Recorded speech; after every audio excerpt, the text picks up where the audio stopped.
Kamu kenal ke daun tadi itu? Kamu tahu apa nama dia? Tidak tahu? Oke, kalau mau tahu, tengok video saya sampai habis.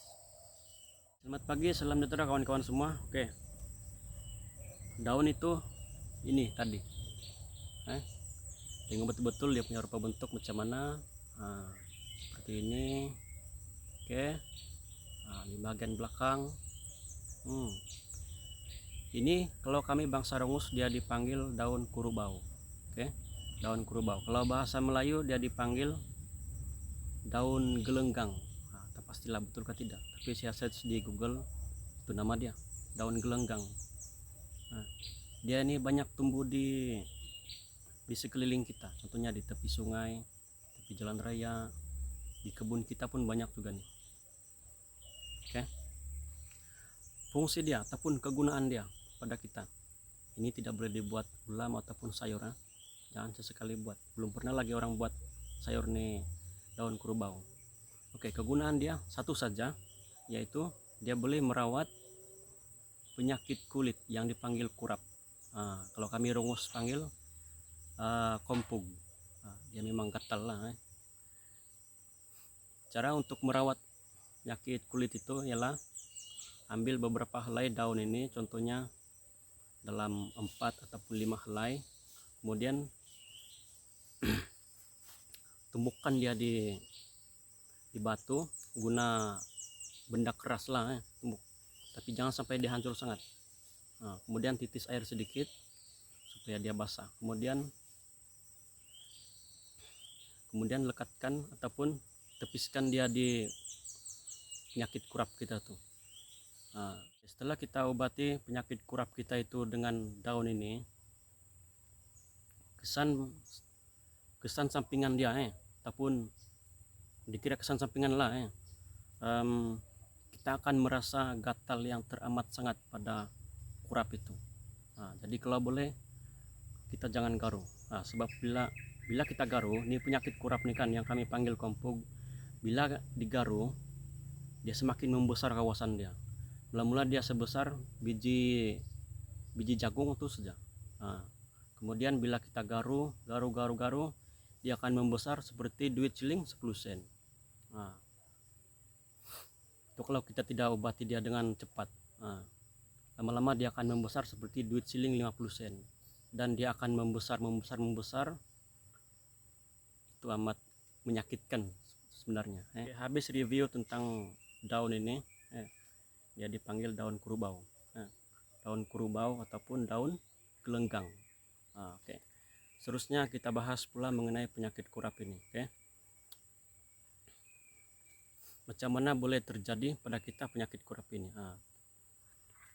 Pertama sekali kita akan dapat penyakit kurap ini dari kawan kita, kawan ataupun saudara mara kita yang mempunyai kurap.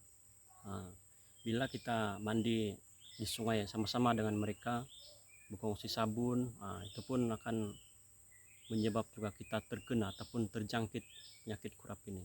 So kalau boleh kawan-kawan yang ada penyakit kurap itu kita hindari mereka.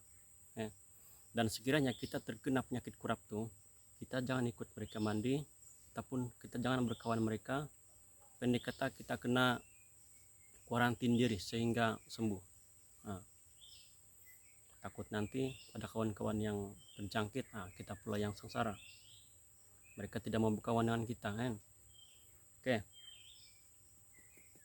Tempat yang pertama sekali penyakit kurap ini timbul di badan kita. Dia timbul di badan kita di bagian kelangkang ataupun di bagian pangkal paha kita. Kenapa di sana? Sebab di sana kulit kita sangat-sangat nipis dan sensitif. Jadi bila kita garu, dia akan membesar. Pernah sekali kawan saya, dia punya penyakit kurap besar sampai di pusat perut dan hampir sampai di lutut. Masa itu saya sangat jijik dengan dia, tapi oleh karena dia kawan saya tolong dia cari obat dan akhirnya sekarang dia sembuh. Dan penyakit kurap ini juga dia kalau mau sembuh jangan makan pantang. Pantang dia Pertama sekali telur, kemudian seafood. Nah, contohnya ketam, udang, kerang, siput, kemudian ikan. Ikan boleh, tapi makan ikan yang tidak berbisa.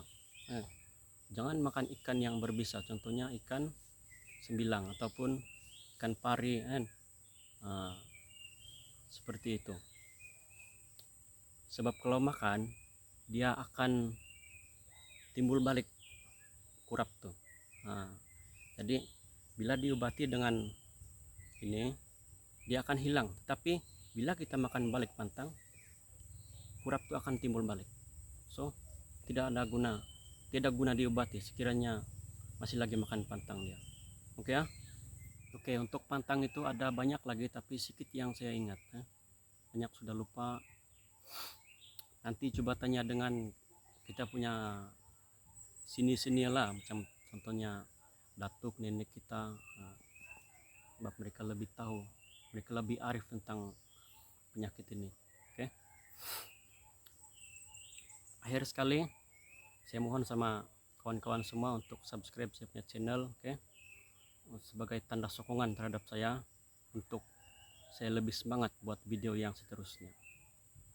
Oke, itu saja, sekian dan terima kasih. Saya akhiri sekali lagi dengan review ataupun memperlihatkan pada Anda daun ini. Nah, seperti ini.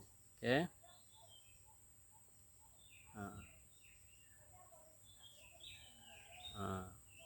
Oke. Itu saja dari saya.